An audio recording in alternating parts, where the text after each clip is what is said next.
I'd like to call to order the Wight County Board of Supervisors joint meeting with the school board. Ms. Storm? Mr. McCarty, Here. Mr. Grice, Here. Mr. Akery, Here. Mr. Rosie, Good evening. Chairman Jefferson. Yeah. Time. Good evening. At this time, I would like to open the joint meeting with the Board of Supervisors for the Wight County School Board. And Wight County Schools is preparing students for college, career, and life. Roll call. Mrs. Tynes, Here. Mr. Cunningham, Present. Mr. Colick, Present. Mr. Vines, and Mrs. Dial. Present. Okay. All right. Mr. Jones?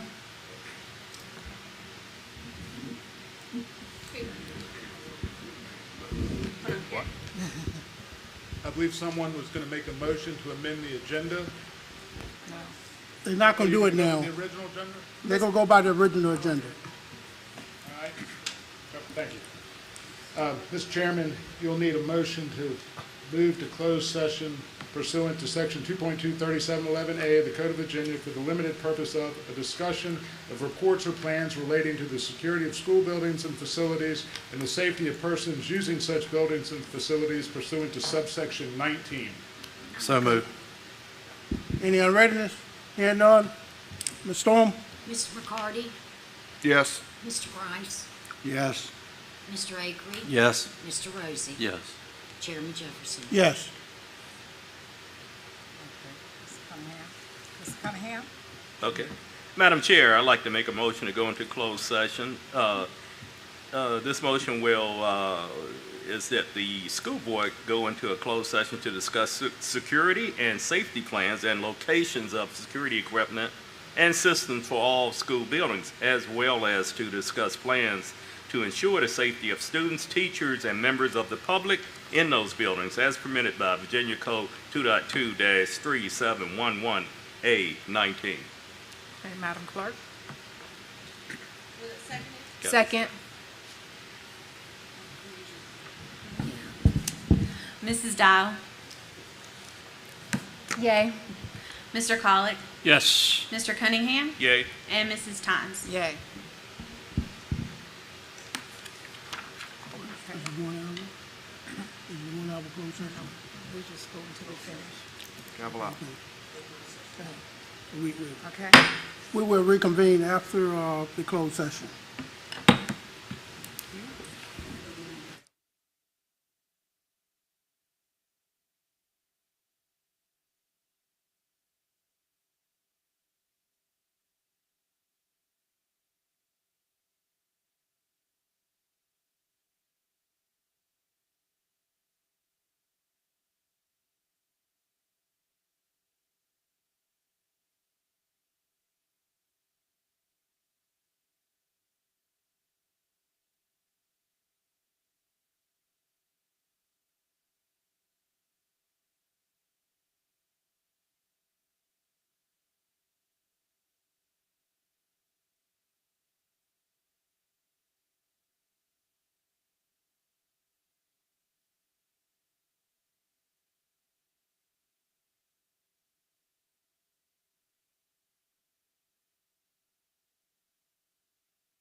I'd like to reconvene.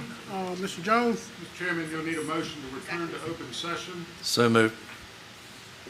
Ms. Storm? Mr. McCarty? Yes. Mr. Price? Yes. Mr. Akery? Yes. Mr. Rosie? Yes. Chairman Jefferson? Yes. And now, Mr. Chairman, pursuant to Section 2.23712 of the Code of Virginia, a motion certifying that to the best of each member's knowledge, only public business matters lawfully exempted from open meeting requirements and only such public business matters as identified in the motion to move to closed session were heard, discussed, or considered during the closed session, and also in accordance with Section 2-10G of your Rules of Procedure, all those who participated in the closed meeting are reminded that all matters discussed in the closed meeting are to remain confidential as provided under the Virginia Freedom of Information Act, and that such matters as were discussed in closed meeting should not be acted upon or discussed in public by any participant unless and until a public formal action of the Board of Supervisors is taken on that particular subject matter. So moved. And Ms. Storm? Mr. McCarty? Yes. Mr. Price? Yes. Mr. Akery? Yes. Mr. Rosie? Yes. Chairman Jefferson? Yes. Okay. Mr. Cunningham? Madam Chair, I'd like to make a motion. The closed meeting was conducted in conformity with the provisions of the Freedom of Information Act as required by Section 2.2-3712D of the Code of Virginia, and certify that only public business matters lawfully exempted from open meeting requirements were discussed, and only such public business matters as were identified in the motion by which the closed meeting was convened were heard, discussed, or considered. Okay, And Madam Chair, I'd like to second that.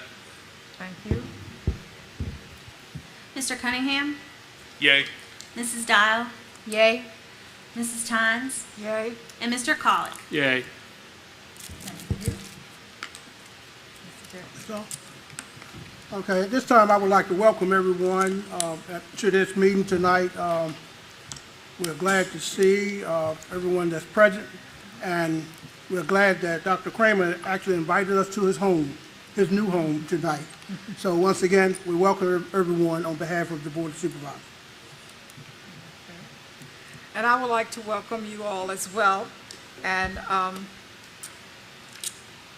also, I would like to present to some of you that have not had the opportunity to meet Dr. Kramer. I would like to present Dr. Kramer tonight to members of the Board of Supervisors. Dr. Kramer, would you like to stand so they all, the audience can see you as well? Absolutely. Dr. Kramer, it's an honor to, for Isle of Wight County School Board to bring him to Isle of Wight County, and as the educational leader for Isle of Wight County. And I know so far a lot of people have had an opportunity, citizens in the community, to meet with him one-on-one, as well as many of the members of the Board of Supervisors, and he's planning to meet with all of you, as well as many citizens that would like to meet with him. Again, Dr. Kramer, thank you for wanting to come to be with Isle of Wight County Schools. Thank you.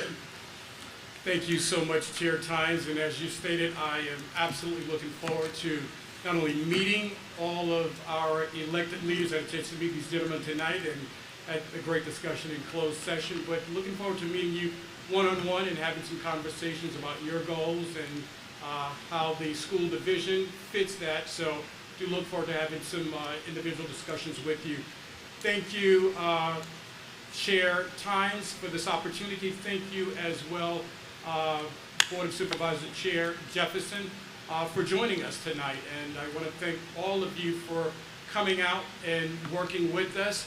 I do thank you, Board of Supervisors. You actually asked some really amazing questions when we had a chance to meet with you. You, I think, helped us refine our presentation that we're going to be sharing tonight. A special thank you to Mr. Jefferson and to Mr. Grice, and an opportunity we had with our staff to have some preliminary discussion. So thank you all very much. And again, to the chairs, both Mr. Jefferson and Chair Tynes, for coordinating this opportunity for us to come together collaboratively and collegially to discuss our budget. So to provide a little bit of context about what this evening will look like, The Board of Supervisors to our community requested information regarding the division's budget. Excuse me a second, Dr. Sure. Kramer, are you planning to go into your, Yes, is that? okay. Could you I'm give sorry. me 1 moment, please? Absolutely. Because I oversight, it was an oversight. Sure, you're fine. We need to have I pledge and a moment of I'm sorry, silence. sure, thank you. And we will be led by Mr. Cunningham. The flag's that way. Right here. Everybody ready? I pledge allegiance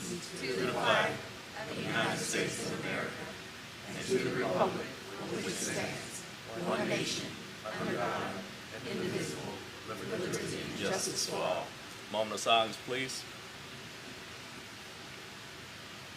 Thank you. Okay. Okay. Dr. Kramer? And thank you so much, Madam Chair, for that acknowledgement. I apologize for continuing.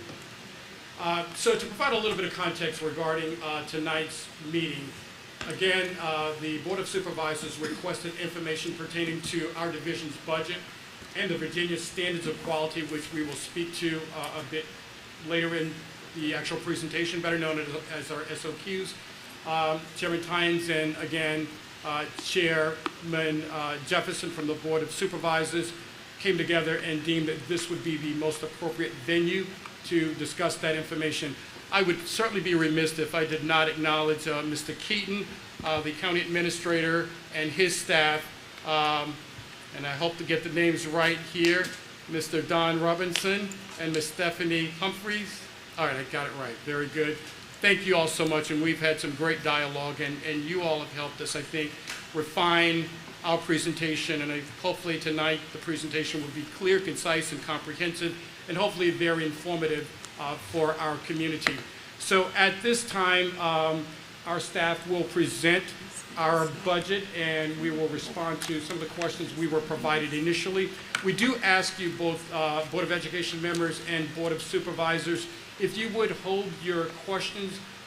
We have built in time at various intervals to give you an opportunity to ask your questions. So with that, Dr. Coleman, I will ask you to introduce your staff and begin the presentation. Thank you. Thank you, Dr. Kramer. Thank you, Dr. Kramer. We're going to present the school funding and staffing report, but first, as Dr. Kramer said, I wanted to make sure that I introduce the staff that we're working with. As you already know, the Deputy Superintendent is Ms. Susan Getz. Director of Human Resources, Ms. Laura Sullivan. And the CFO, Director of Finance, Ms. Rachel Yates. These individuals have helped us to form this presentation to make sure that we are getting all the information we need across to you. And once again, there's a time to ask the questions so that we can really get into the weeds of the situation. Topics of discussion for tonight. We're going to touch on general terms, funding sources, matching fund requirements and comparisons, staffing requirements and allocations, elementary and secondary school emergency relief funds, ESSER.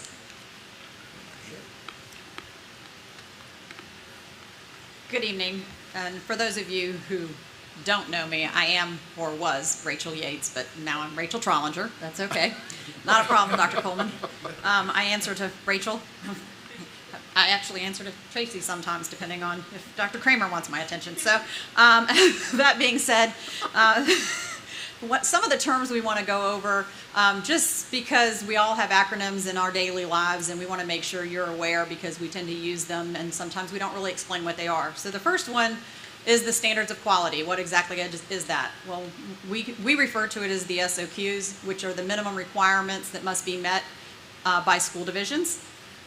The second term is the average daily membership, or what we deem the ADM. And that is exactly that. It's the number of students, or the average number of students enrolled in any given time. It's budgeted. The state budget is allocated to us based on our estimated ADM. And then throughout the process, throughout the year, there is a September 30th ADM adjustment.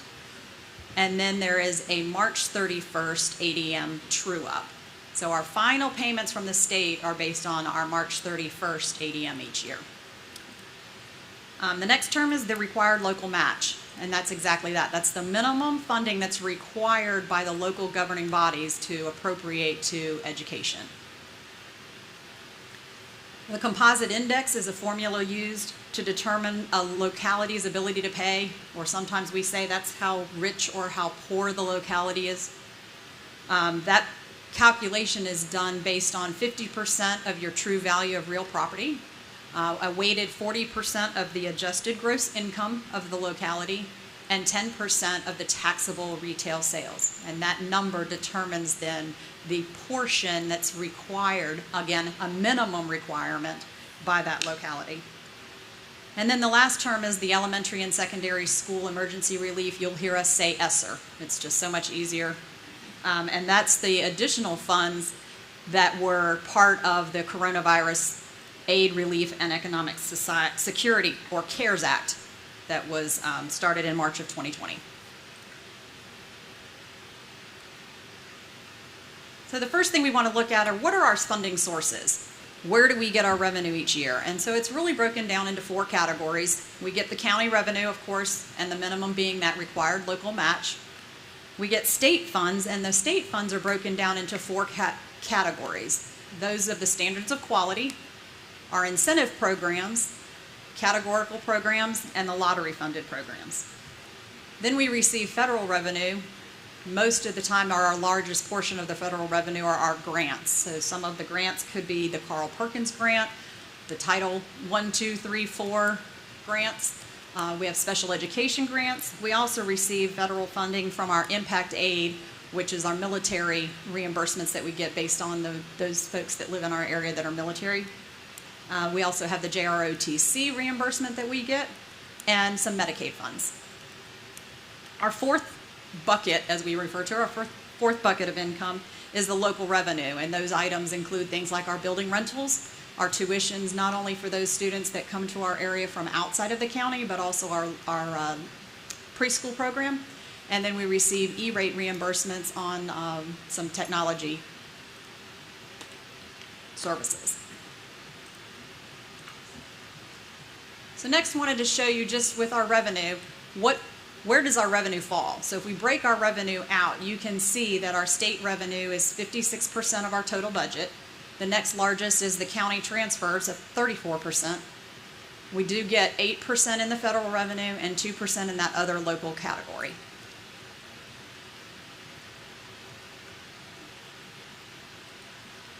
So how does the state give us money?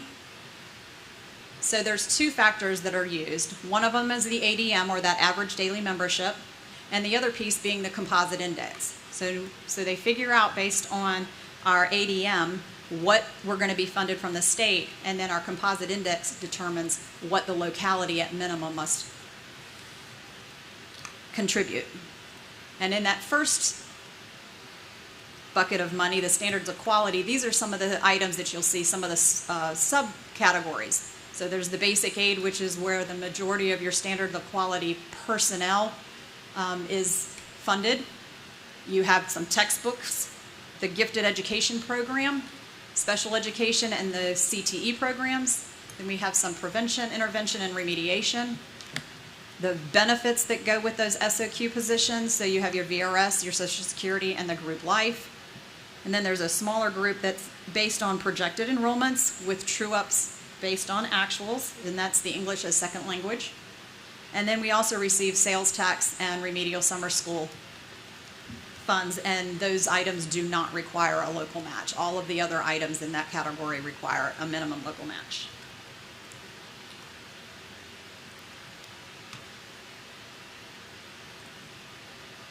The incentive programs include things like a compensation supplement, and that's based on participation in certain programs, such as the at-risk or the Virginia preschool.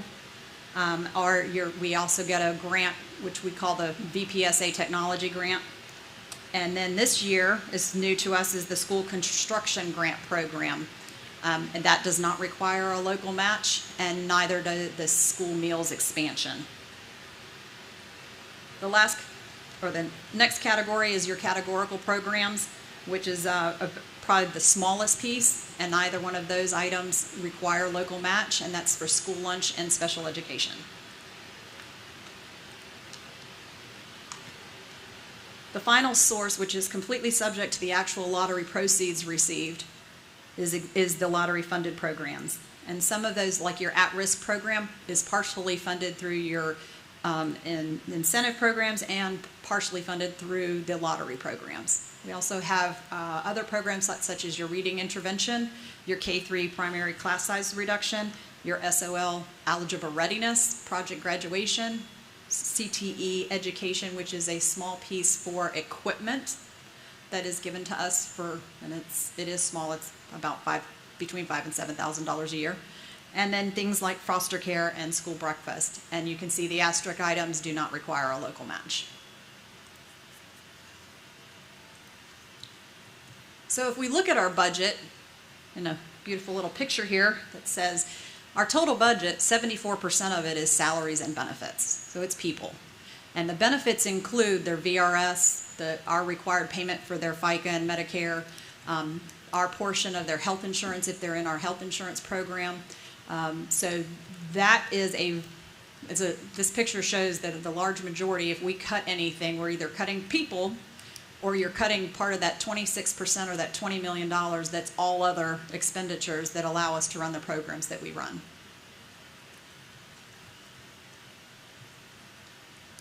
If we look at the salary and benefits by the categories in which we are funded, you can see that the instructional services is 62.42% of the salaries and benefits throughout the division.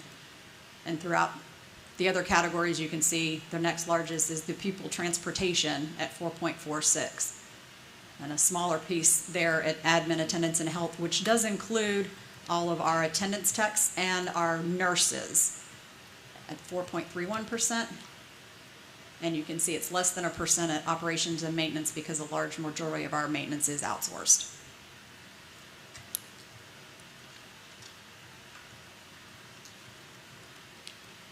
If you look at that $20 million in other expenditures and how that's broken down by those same categories, you can see that the large ticket item there is the operations and maintenance at 12.78%. Our debt services is less than 1%. And our health and admin and attendance is right there equal with the debt service. But you can see there's a very small pieces in each one of those categories that's non-salary or benefit related.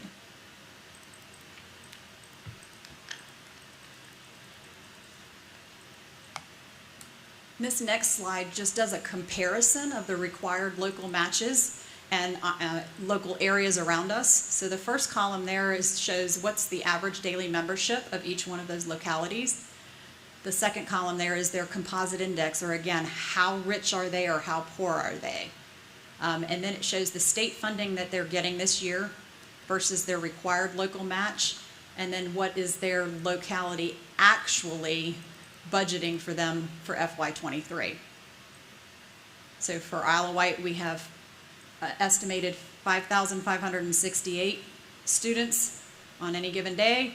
Our composite index is 38.8% of that match, which is 20,301,000 of what the state's giving us, and what you're actually giving us is 26,282,000.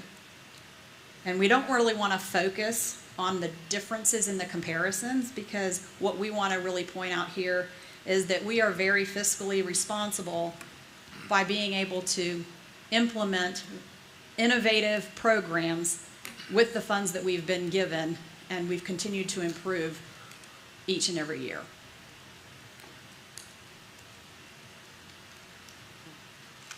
And at this time, we'll entertain questions.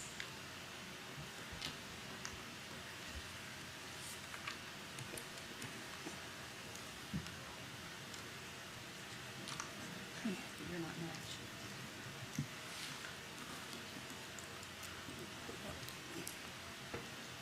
next. I'll ask one question there. If you were to receive the minimal amount that's required by state, what impact would that actually have on Isle of Wight County public school system?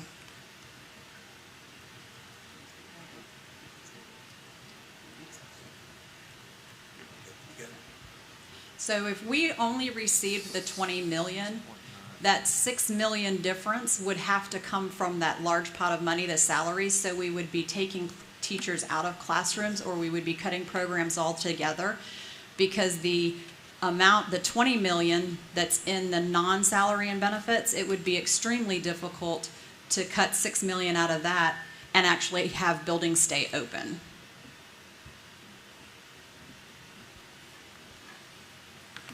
If I could, so one of the slides I noticed, I think it was on other, that it showed instructional services at 5.57%. I was just curious if you could maybe talk about that, because on the main overview, it showed a larger, like 74% personnel, and the big portion of that instructional, and then on under expenditures, another 5.57%. Could you kind of talk about why that's on there and what's the difference?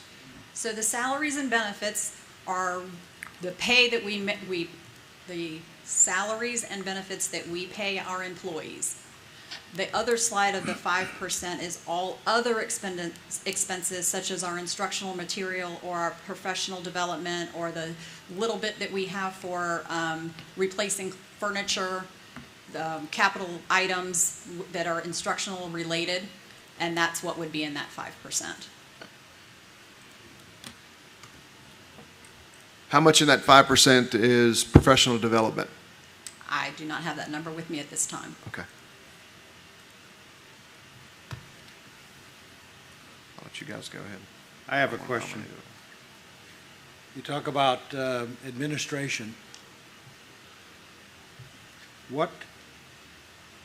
Can you give me a definition of who falls into an administrative position?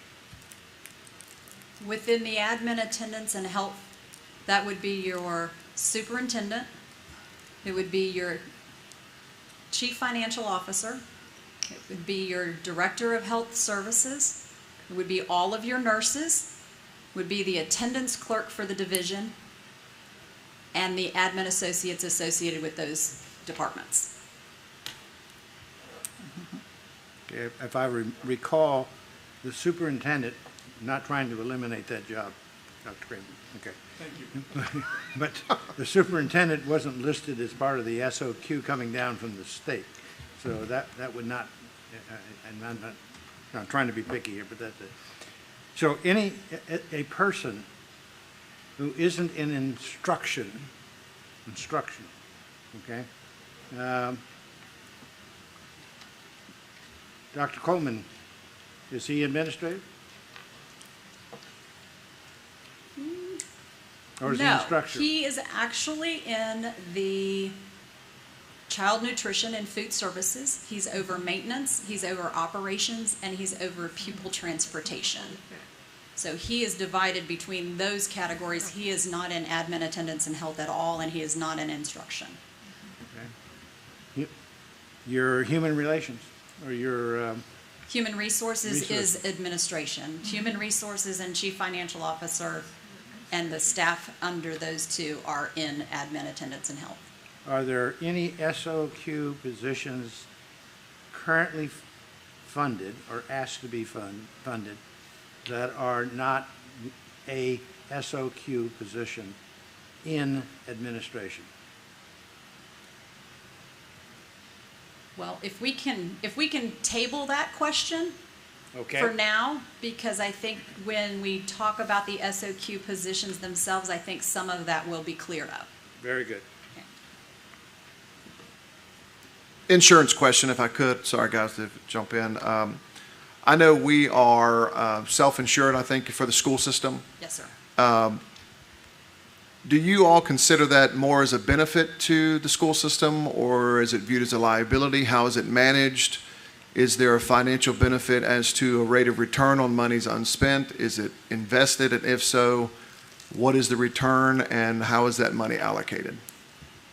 Okay, so we do have a separate checking account because we are self-funded. Okay. So that it is not invested. We do get a small, it's an interest-bearing account, but it's not invested in any long-term assets. And the way it is managed is each month through the payroll, we generate the employee and the employer portion of the health insurance premiums. Payroll generates a check that we then deposit, and we receive invoices each week for our claims for the said insurance claims that week, and also any administrative expenses, and we write checks from that other account. So it's all outside of our general fund. Is there any legal reason why the balance of funds could not be invested? Or is that allowed in the I Commonwealth? have actually not ever researched that. That question's never been asked of me, so I really don't want to say yay or nay. Sure. Have we done a comparison on cost benefit versus liability on the self-funded option versus another potential policy? I do know years ago we looked at combining with the county. Okay. And one of the reasons, believe it or not, why we didn't is because we would have hurt you. we're more sick than you are. Right. So it was not beneficial to you to have us come on to your plan.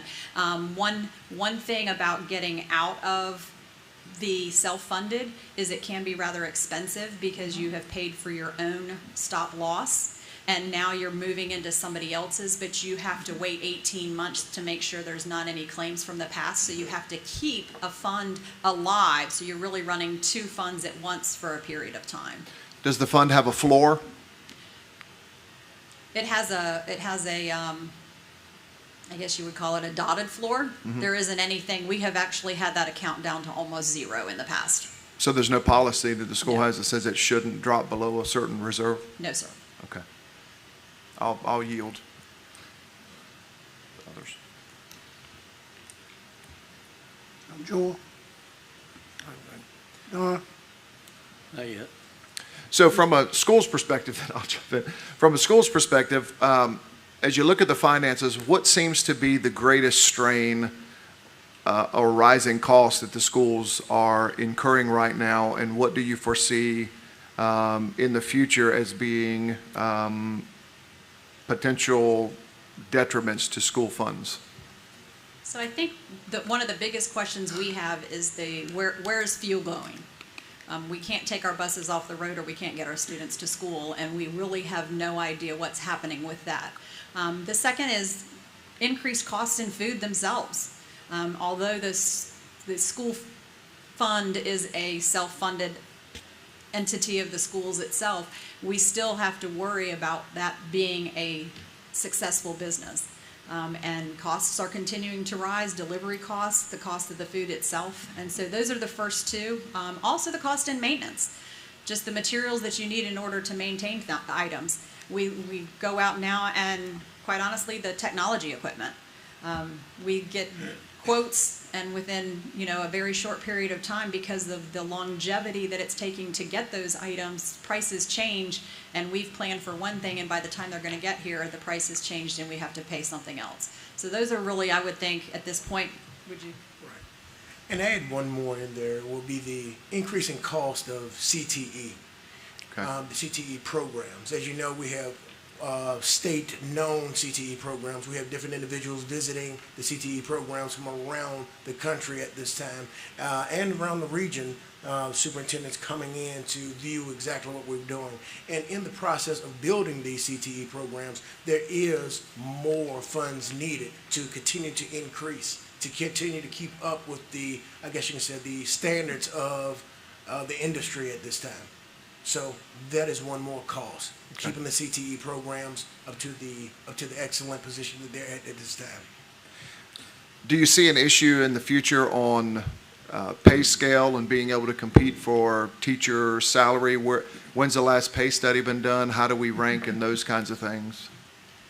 Yes. I've got a lot of questions. I'm sorry, I've been throwing at you. You're good. I appreciate the question. So yes, very much so. As you know, and you might have heard from our board meetings, Isle of Wight was very fortunate this year in that we were able to staff a lot of positions that other districts, especially in those divisions that we compete with geographically, that they weren't.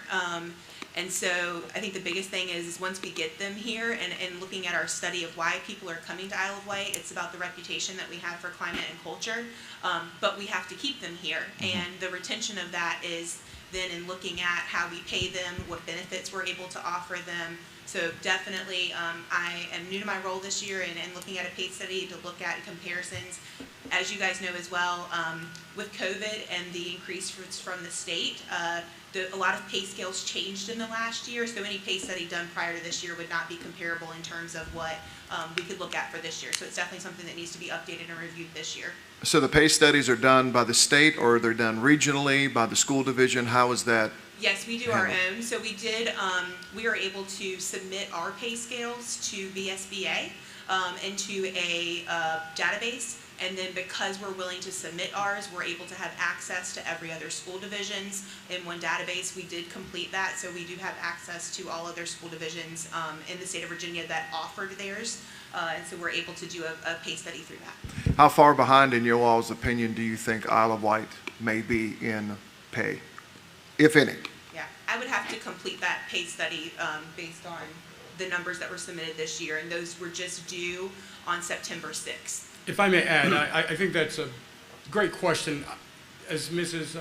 Sullivan stated, we have been very fortunate in terms of recruiting some outstanding educators.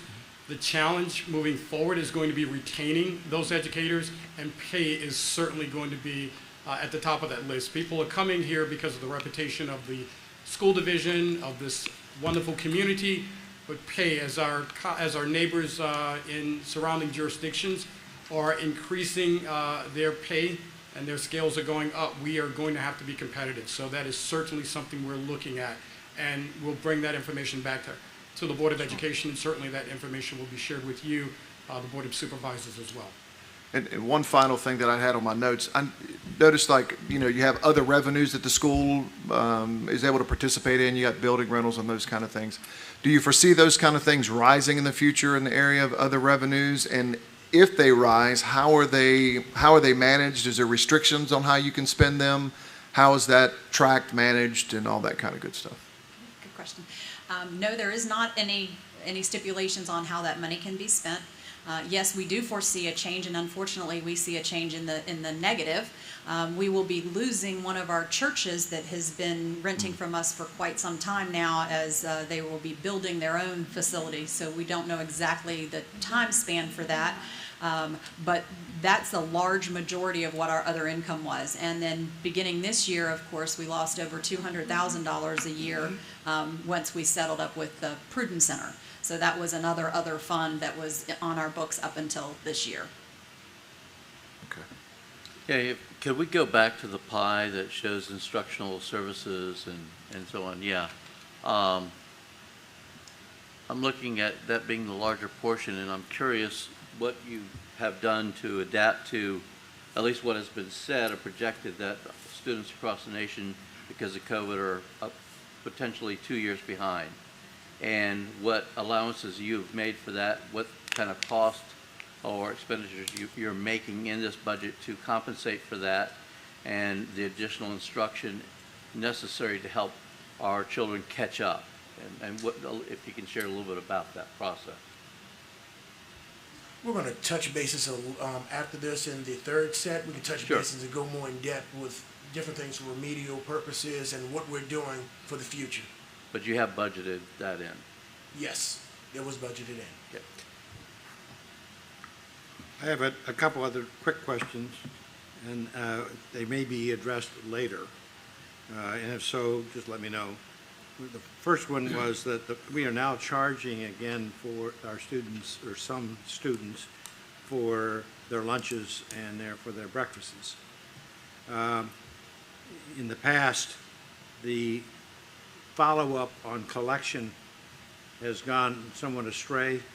And just because of the cost associated here, I would remind your staff that needs to be policed on a regular basis, not let it accrue to large numbers. The second thing is in the CTE programs, I believe you have recently entered into an agreement with Camp Community College. Am I correct? For the welding? We had a we had an agreement over the summer with camp to where they provide an instructor and we provided the building, if that's what you're referring to, Mr. Grice, I'm not sure. Yes. That is not continuing? The adult, yes, the adult ed is going to continue. We did a summer program and then we do an evening program that hasn't started up yet, but will be soon. Is there benefit, financial benefit to doing that with camp and other programs as well as the? We are hiring the teacher. We are actually using the camp teacher. It is funded through a grant for us. So there's not really per se a financial benefit for the school division, but most definitely a benefit to the community. Very good. Thank you. We actually had a whole lot of interest at the fair. We highlighted that, and we had a lot of community members that were coming in and asking about the welding adult ed program and the literacy programs that we offer for adult education. Well, we're such an envy of most of the community around here in our CTE programs. Yes. I would hope that would be expanded beyond that. Right. And perhaps even come up eventually with a warehousing and electronics program. So, thank you. That's all the questions I have. Okay. Dr. Coleman, Okay. you're finished. All right, so we're going to go ahead and move into the staffing portion of this. And so as referenced earlier, just as a reminder, standards of quality are the minimum requirements that the state must be met by all Virginia public schools by school divisions per state law. I have some examples up there for you. Believe me, this is not an exhaustive list by any means, but just some examples to get an idea of what standards of quality might look like and read like. So for kindergarten, we have, the standards of quality is that there is an average of 24 to 1, that ratio of 24 students to 1 adult, and that's an average with no class being greater than 29. First through third grades being 24, an average of 24 to 1 with no class being greater than 30. Fourth and fifth grades, 25 to 1 with no class being greater than 30. And then this last example is sometimes how they will, the standards of quality will read. So 5 full-time equivalent positions per 1,000 students in grades kindergarten through 5 to serve as elementary resource teachers in art, music, and physical education. So I'm going to give you a couple of examples of standards of quality as they apply to Isle of Wight County. But I want you to kind of keep in mind that in these, you can imagine that, as you know, our county does not fit in nice, neat boxes. Geographically, we are diverse in terms of the size of the schools that we have from the different ends of the county and across the division. So kind of keeping that in mind as we go through. So we're going to talk a little bit about reasons why we might staff above the minimum SOQs. And a couple of those reasons are to provide equal access to all students in reference to course offerings and program opportunities comparable within our division and our region, to ensure equal access to high-quality results in academic achievement, and to qualify for additional federal, state grant funds such as Title I and classroom reduction. And I'm going to give you all some examples of those. So we just finished talking about our CTE programs and how they're such a benefit to our students and our community. And this is just a graph to show you in the SOQs, and we get this on a calculator tool that comes to us from the state. Just like Ms. Trollinger gets the amounts that's given to her for basic aid, we get a calc tool that tells us exactly how many staff members we get based on our ADM, so our average daily attendance. So according to the state of Virginia, we should be able to operate with 9.17 vocational or CTE teachers. In our division, we actually have 20 of those. And as you can see on the chart to the right, that's laid out for you exactly where those teachers are in terms of to the relation of the programs. So going back to that first point of the reason why we may staff above what the SOQs share or state is because when they're looking at how many teachers we have, they aren't considering the variety of programs that we want to offer to students. They aren't considering the locations of where those teachers are. And so we've done a really good job of building a program where we can offer many programs to all of our students because we travel those students from the buildings to those locations. However, we do have, and that's in some of our programs, we've obviously highlighted the Career Academy programs a lot in the last couple of years, and those are the ones, the welding, culinary arts, nursing, building trades, early childhood, and cosmetology. But that also, I think, has led to the repercussion of some of our community members forgetting that we also have CTE programs that are in our schools that are in each individual school, Windsor and Smithfield High School, and in the 2 middle schools.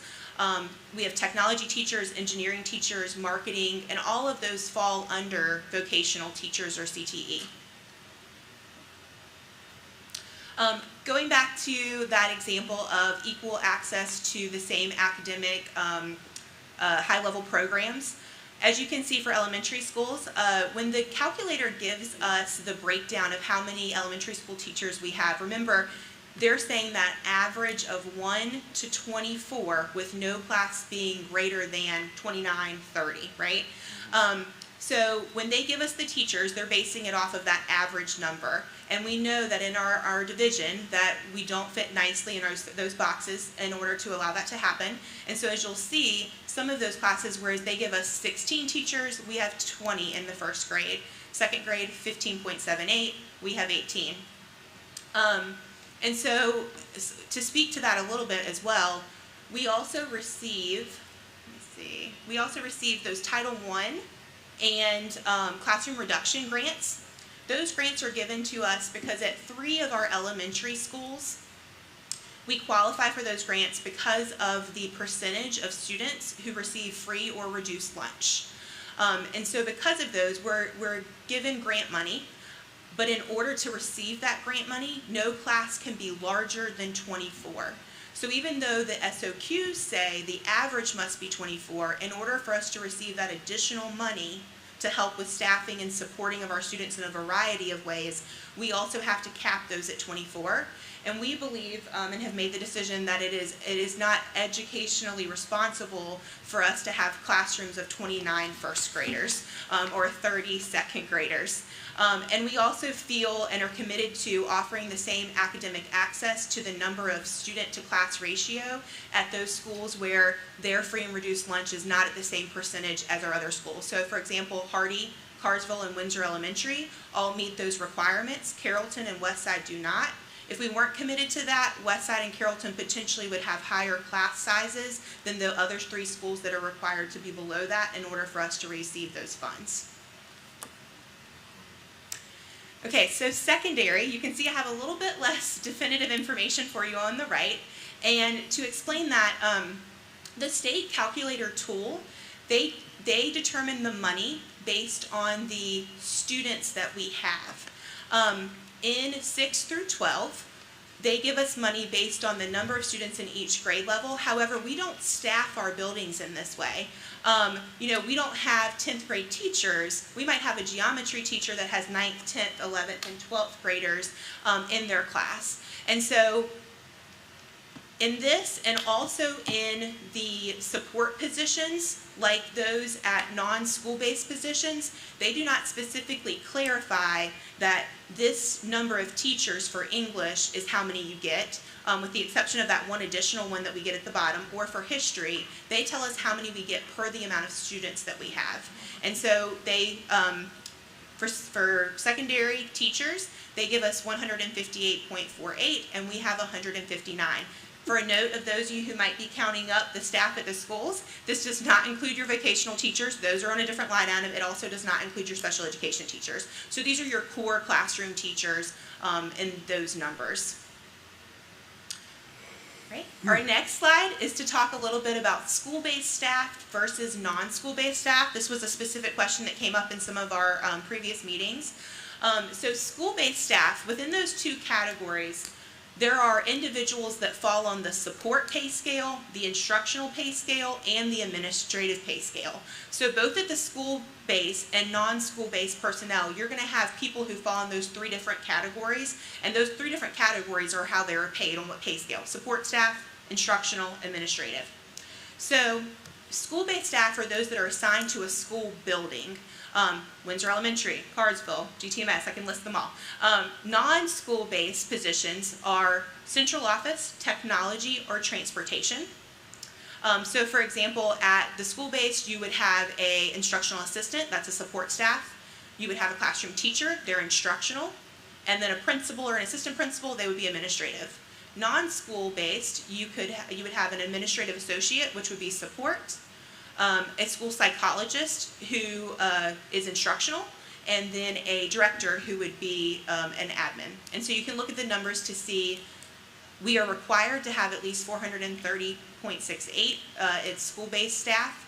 We actually have 590, and then for non-school-based staff, we're required to have 106.56, and we have 149. The question was also asked about our staffing of non-school-based positions, and so these are the different types of positions and the number of those positions that we have. We have 1 superintendent, 2 deputy superintendent, and an assistant superintendent, 1 of each. We have 9 directors, 11 coordinators, 2 supervisors, and 7 administrative specialists. And I will take any questions that you have at this time. First of all, let me just say thank you. There's a lot of information that you guys are sharing with us that for me personally is the first time I'm hearing it. And so I just want to first of all say thank you. And I do have several questions, but let me lead with a statement. It seems that the state's SOQ model is a bit inept in that it appears to me that they have created an algorithm and they dump numbers in and it just spews out data, whereas our school division and probably others around the state are quite different, and they're applying an algorithm that in my opinion is outdated, potentially obsolete, and way behind what we're trying to accomplish. So I appreciate you sharing these things with us. Why do you think the state hasn't realized that this SOQ minimum floor that they've come up with is simply not the right model? Do you have an opinion on that? And not just for you, Dr. Kramer, any of you, really. In terms of, do you mean that it doesn't give us the information, or in terms of not providing us enough staff to actually fit our needs? That one. The second one? Correct. Okay. Or the money with it. Mm-hmm. Yeah, so it's funding. The more they say they need, the more they have to give us in terms of funds. Mm-hmm. And so I think that that's probably the reason. I would say that's the reason. Okay. What would Isle of Wight County look? What would Isle of Wight County look like educationally if we were to? Because you have citizens that, and I'll say for the citizens, many folks don't have any of this information on SOQs and what it looks like and how it's applied. So I think it's great information. What would Isle of Wight County look like as an educational institution if we had the state SOQ model only? What would we look like? Would you like to speak to that? I would say it would look far different, and we would have many unhappy families. And I'm with you. Operate. We would have classes, elementary classes in excess of 30 students in a class. It would be very difficult to operate under those minimum standards. Would there be a way, if I can just interject this, would there be a way to demonstrate the 2 different models for our citizens? Because a lot of times, we get feedback, and I know the school board will get feedback, potentially, particularly at budget season, saying, well, cut this, and this, and we've all heard the dynamics. But to be able to demonstrate, this is where we are, but if we do the SOQ as it stands today, this is what we will look like. Is there a way to demonstrate that? I think that would be a fascinating thing to present and let our citizens be able to see that. I think we certainly have that discussion. I don't think we've ever thought about doing that because, as Mrs. Getz stated, we would be in dire straits if we were to fund our school division at a minimum level. We wouldn't be the amazing division we are, and I think that would be a nice exercise for us to actually go through, and I think we can demonstrate and illustrate to you what it would look like if we didn't have the initial dollars to support the programs we have in place. We've talked quite a bit about CTE and the advantages and benefits accrued by our community as a result of those initiatives and others. So certainly that's a discussion we can have, what that would look like. But again, I don't think we've ventured down that road because no one would want to see what that would look like. That would not, we would not be the Isle of Wight that is revered and respected, that is attracting people from far and near to live and work here if that was the case. So, but yeah, it's surely a discussion we can have. I think that would be very eye-opening to be able to see in contrast what the differences would look like. I wonder if there are schools today that are closer to the standards and what their success ratio is compared to ours too.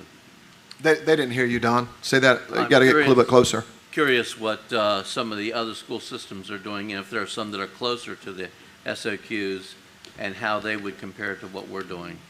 If it's possible to look and do a little bit of research, it'd be interesting to see the comparison. I think if you look at this chart, you would see there's probably not a lot of divisions, like at least in our locality, that are closer than we are because of the difference in the percentage. So when you look at the percentages on the right-hand side, they are funding those percentages above the required matches, which means they are further away from the standards of quality than we are. And so it would be hard pressed for us to probably find at least a locality comparable to us to be able to compare closer to that. I think this illustrates to Mrs. Sullivan's point that we are being very fiscally responsible and being very good stewards of the taxpayers' resources. And I think it's also important to note that we use these counties because these are the counties we have compared ourselves to in previous years. So this is information that has been shared in the past, which is why we selected the counties that are there. That chart right there, obviously another factor is that composite index there. Seems like we get head over the head for being responsible. And so the percentage of our our contributions, I mean, that's a big impact. We have a composite index of 38.80 compared to some of the other localities. It's unfortunate we get punished for being responsible. You know, I think every year we get most criticism during the budget time. So this SOQ info that you all just provided would be a great idea if you speak that same info when you present your budget, so we'll educate the citizens of the county and refresh the memory of the Board of Supervisors and the school board about how the schools are actually funded. Because if we just went by state funded, either Wight County would be in bad shape. And I think there's a perception there with some of our citizens. They look at, well, here's what the state's providing. Why are we providing so much more? And this will help educate the general public on what is actually happening. Right. Any amount of data that we can give, of course, to our citizens is helpful. Another question on the tail of that is, what can we, as a Board of Supervisors, along with the school board, along with our administration, the schools administration, how can we best nudge, I'll use that term, our state folks to look at a different model? It seems like the one bucket to catch all is no longer catching everything, and the model's broken. And I fault the state for that, and I don't mind going public record saying that. And at some point, someone has to look at the educational model, because it doesn't seem like the one bucket catching everything is catching everything. We're actually losing some things and potentially behind in some other areas. So this is a great exercise, and while this board, our Board of Supervisors, can't direct the school staff in any way, I would encourage our counterparts on the school board to engage that, and I'm just suggesting that model that shows, here's what Isle of Wight County schools are today, but this is how it would look like if we only did the state SOQ, and being able to compare and contrast that for the citizens and our state legislature, I think will be huge for us, because as we know, you don't know what you don't know until you know. And so I appreciate the conversation tonight about it. Mr. McCarty, if I may, you asked about what it would look like. Just a quick example is, look at our CTE, what we're required to have, nine teachers, and what we do have, 20.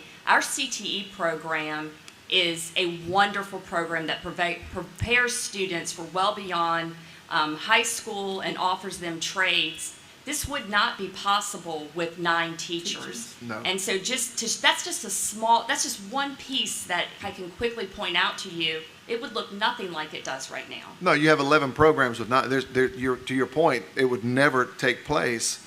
And so in our case, the SOQ model would cripple us. And then not only cripple the schools, but cripple the community. When you consider all of those people leaving without like labor informed in how to perform those jobs and entering into those entry levels of college or work, it would cripple the community. And I think that's sometimes forgotten, that that's the purpose of education. Yeah. And I'll use one of the statements that one of our staff made when I first took office. It sounds to me like the state needs to pony up a new model and pony up the funding to be able to make not just Isle of Wight County Schools a continued success, and we know our schools are a success, but the rest of the Commonwealth as well, because what takes place, if I can just, Madam Chair, Mr. Chairman, if I just, give me a moment just to say something pretty direct. What this type of thing does in our community is it causes a lot of chaotic confusion amongst citizens and taxpayers in budget seasons when fingers start pointing and voices start screaming and everybody's got an opinion about where things should go. This is not understood, and if we did what the state said, you talk about voices coming out of the woodwork on the standard of quality would actually decrease in Isle of Wight. So anything that I can do and our board can do, I'm speaking for myself, sorry, I'll go to bat in Richmond with you because something has to be done to change this model. It's inept. I'm done. I'm sorry. I like to talk. I apologize. If I may point out one thing, another program, and we haven't really even discussed it this evening, that would suffer considerably would be our special education program. That's true. We are far above what the standards of qualities requires, and we did not provide those numbers tonight, but if you saw them, it would be a significant impact. If I may throw in an opinion on this. We took the lead a few years ago here in this county and really pushed forward, this board and the school board and the previous superintendent pushed forward a CTE program. We took the lead. The state is standing up there boldly saying they want to give more money to the schools. They're telling us that. But if they continue to use this SOQ system as the basis for the distribution of funds, it is inappropriate. And if someone doesn't take the lead, like Mr. McCarty said, if your board and your school administration can put this together and take it to your organization, and I'm sure you have a lobbying just like we have VACO. I forget what it's called, but you have an association as well. Then take it to them, show them what it is, and reestablish the base, because it's not going to get any better 5 years from now. Administrations change, and they keep falling back on this same basis. The base has to change. Take the lead. I beg you. If I can add to that too, when we're talking about employment after high school or even after college, but with the CTE program and other things that we're doing, industry looks at what's coming out of the schools. And if we can't provide that kind of education, they're going to look at other places to go. They're not going to want to come here because they can't get the level of candidate they want.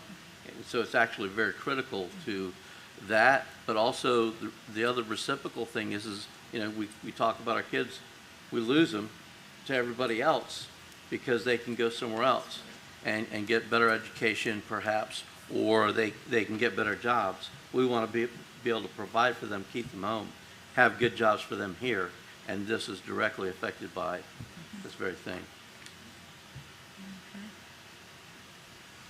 And Madam Chair, we have one more section to go through.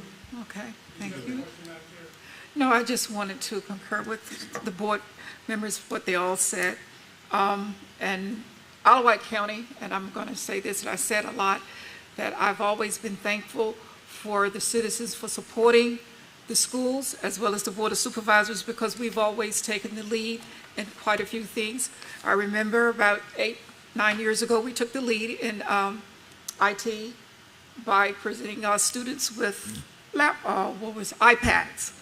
And the school board at that time, we took a whole lot from, a few citizens, but we knew where it was going. And because of COVID, we were already there. There were larger school districts that were behind us, and they were just running overnight trying to put things in place. Thank you to our staff. We were there. All they had to do is go say, push the button, we're here. And the same thing with Mr. Rice just mentioned about the CTE program. That's another program we can be very proud of. We took the lead and we went forward. And Mr. McCarty, when you were making your speech, I was just telling Chair Jefferson here, you should be the representative to run for state office to help us, okay? Thank you. Thank you. Well, thank you for that. I won't comment on that.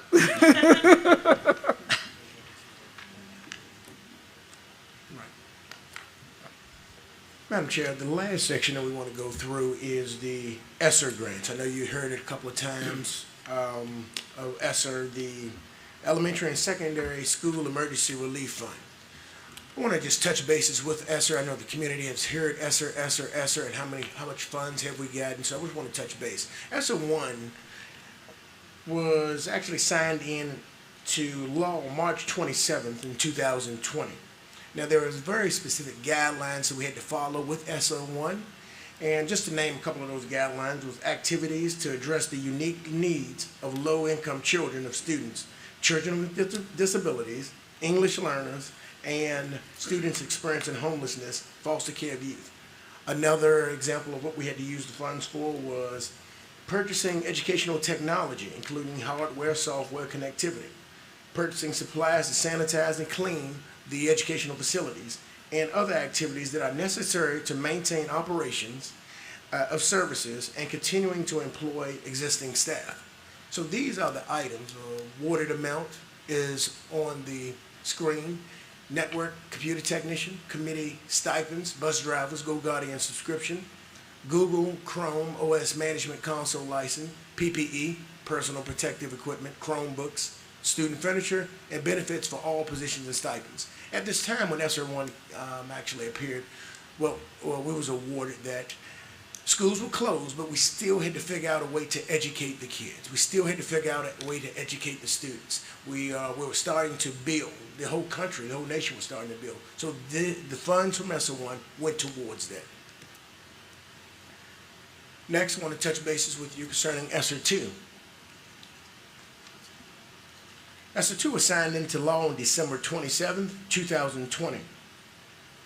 You will hear some of the same unique attributes that for ESSER 1. Had activities to address the unique needs of low-income children and students, developing and implementing procedures and systems to improve educational preparedness and response efforts, which is big, PPE once again, planning for and coordinating during long-term closures, including how to provide meals, technology for online learning, and guidance, purchasing educational technology, including hardware and software for connectivity, and of course, addressing learning loss among students, including low-level income students, children with disabilities, and English learners. With the awarded amount, ESSER 2 came in, returned to in-person and recovery. Of course, at that time, we went to hybrid. So some students were coming in, some students were at home, but we were still responsible to not only keep accountability, but to make sure that we educate all of those students. We use these funds for educational instructional assistants, speech pathologists, bus driver stipends, bus assistant stipends. Once again, during this time, we had issues even getting the students to school with the bus driver shortages and different things of that nature. SPED coordinator, IT technician salary, summer school employees, benefits for all position stipends, virtual Virginia tuition, furniture, and once again, school buses. ESSER 3.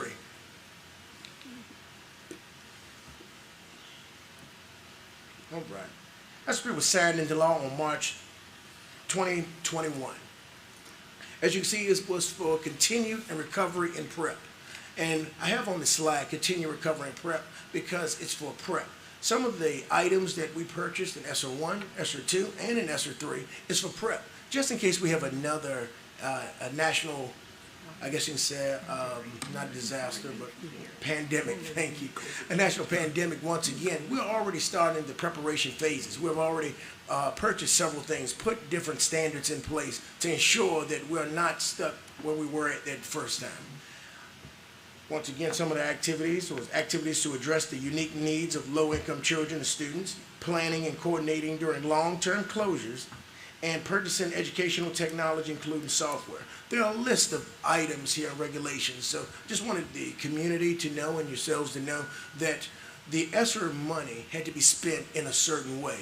It wasn't able to be spent in any way. It was guidelines for that.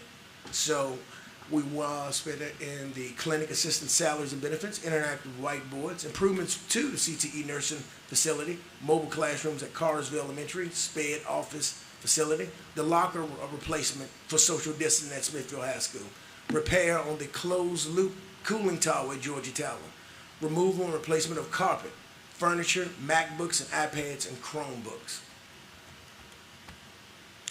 And the last federal award was it was an ESSER 3, which is like called ESSER HVAC, was awarded the amount there. And we used it for the mechanical piping replacement at Carrollton Elementary. As you know, at the very beginning, we were shooting to replace one wing. That's what we're shooting to replace. We were working through the RFP process. With the award of this, with allocation of this particular grant, we're able to replace 3 wings at the school. So we use these funds to replace 3 wings at Carrollton Elementary School. That's how we're able to get that done over the summer.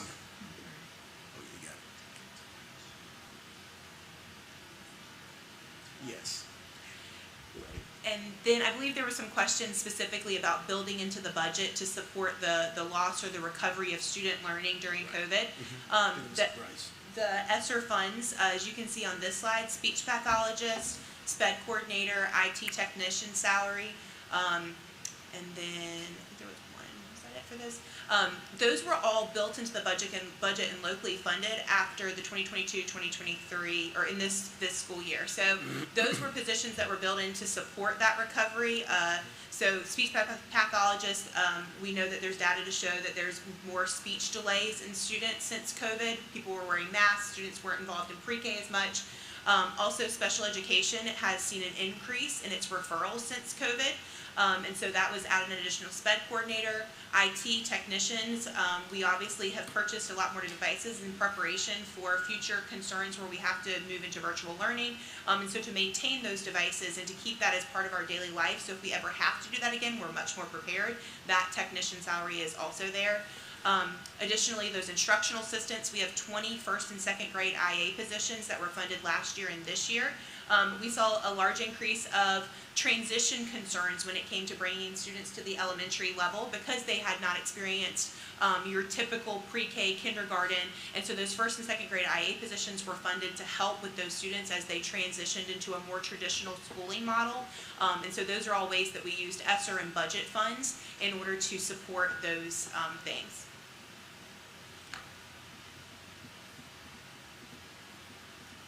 Any additional questions? Yes, sir.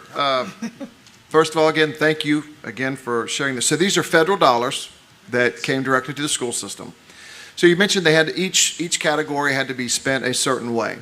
And so for anyone that would ask this question, what was the system of checks and balances to ensure that the federal regulation was followed in the spending of those funds?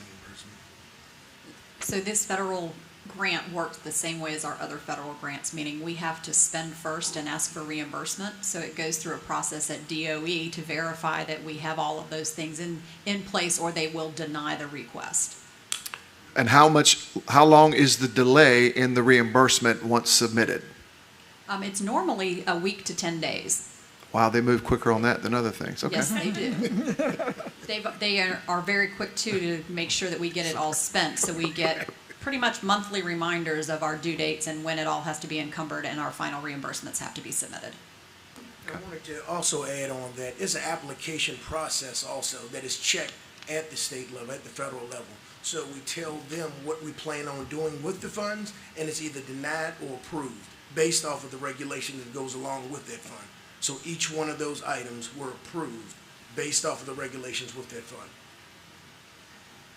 So the HVAC system at Carrollton that you worked this summer, that was covered by the ESSER funds? That was covered by ESSER funds, correct. And the HVACs at, Georgia Tower?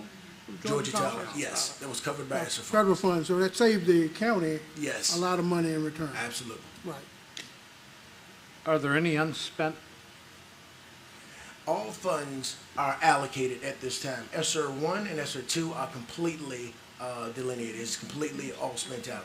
But ESSER 3 still has funds available if you want to say that, but they're not actually available. As Ms. Sullivan already went over, some of the positions, we still have benefits that need to be paid and different things of that nature, and that those funds was allocated to those positions. So we're going through the process of, a full year and the full salary, or full benefits and different things of that nature.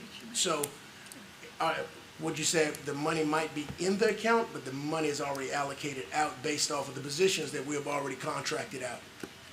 Already contracted? Contracted, Okay, so to what Ms. Sullivan was so stating. the about. money is obligated. Yes, the money is obligated. Okay. Yes, sir. All right? Thank you. I'm Joel.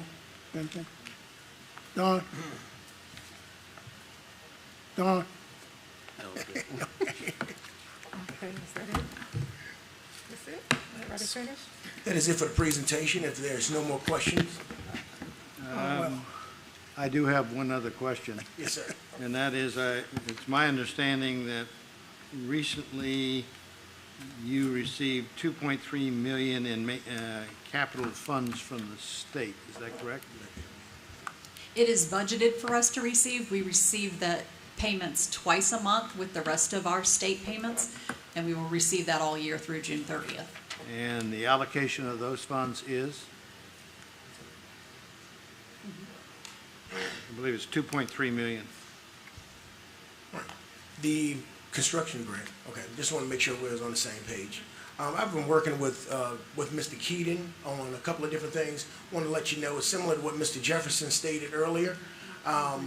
There was with the new Hardy that was being built, it was a bill that came up that was a little bit over $150,000. So those funds was allocated toward that. It was another bill concerning the Columbia Gas. That was a $400,000 bill.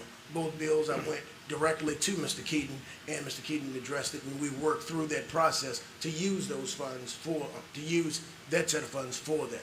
So at this time, all funds for the construction grant has not been allocated out. So did that answer your question? The Okay, so- Columbia Gas, Dominion Power? So if I'm They're looking at being this, used for you got about $1.8 million that isn't allocated as of yet? Is that? That is correct, and we actually have 2 full years to spend that money. In the stipulations, it states that any money not spent will be returned to the locality with the understanding that it would be returned back to the schools so that we have 2 years to spend these funds. And I do want to add in there, as you can see with those 2 first expenditures, at this time, we're just looking at that money to be used for any overages. So I do not have to come back to the Board of Supervisors. We'll come back to the school board first, and then request them that I can go before you and ask for more. Because the $150,000 Dominion bill, I didn't see that coming. And then, of course, the $400,000 Gas line. the 4,000 Columbia Gas, they changed a 2-inch pipe to a 5-inch pipe, and that was $400,000. So moving forward, just want to keep that just to, make sure that I don't have to come back before you again. Plus you haven't opened the doors of Hardy yet. Unless we haven't opened the doors at Hardy, that's perfect. So other things are going to pop up. Yes, sir. Other things will pop up. Okay. Do you want- I love your commitment about not coming back, so, for more money. Don't commit to that. I think Mr. Keaton had something to add. We can hear you. We can hear you. All right. Yeah, we've been working close with the school staff about, because we had bond funding in place for Hardy, and there was a certain amount of contingency, but not the level of contingency that was required to pay the gas line and the power line. And I was telling one of the board members, that was completely outside the scope of the construction manager risk contract. So there was no way for the schools, the county, or the contractor to anticipate what that cost would be. A contractor rightly so excluded utility costs because they couldn't anticipate what that would, what that would cost. So I think this is a great use of that money because this is something that can be used for those unexpected expenses, and this was truly an unexpected expense for this project. All right. All right. So I put it down, so the federal government gave one-time money for, additional positions to help with catching things up and addressing the needs. But after that one-time infusion, have just left the localities to kind of fund that moving forward? Is that how that works? Yeah, either to fund it or cut it. And in some situations, positions are cut. So for example, all of our first and second grade IAs were informed this year that this would be the last year of that contract, and that we certainly hope that they apply for other openings that we have.